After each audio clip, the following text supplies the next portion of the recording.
Hey everybody, welcome back to the Real Estate Machine Show and the Modern Success Formula. So my name is Chris Matan. Thank you so much for joining me today.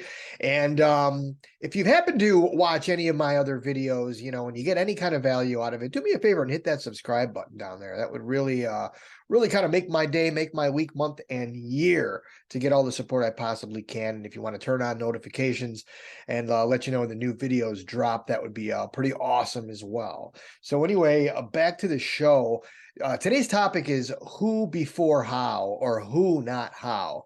And it's a pretty simple concept that I learned through a book called Who Not How by Dan Sullivan.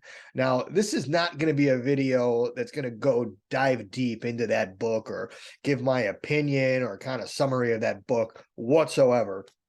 But I do want to kind of describe my interpretation of who not how, or who before how.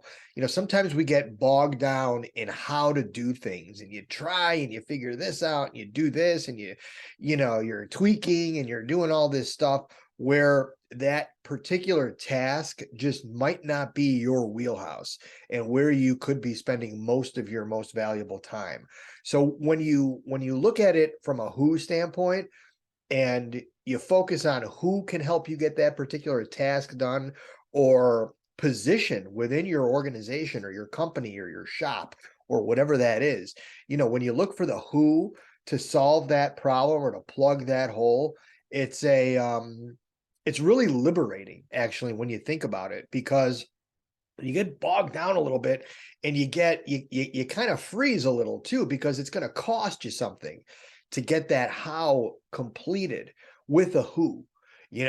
And all these who's and hows and stuff like that is kind of getting a little bit confusing. But the point of the matter is that if there are things out there, within your company structure, certain tasks and certain skill sets that need, or skills that need to be needed for jobs to get done, certain jobs and certain tasks, it's important to really focus on who can get those jobs done, as opposed to how am I going to get those jobs done. Maybe the question is how am I going to find somebody to get those jobs done?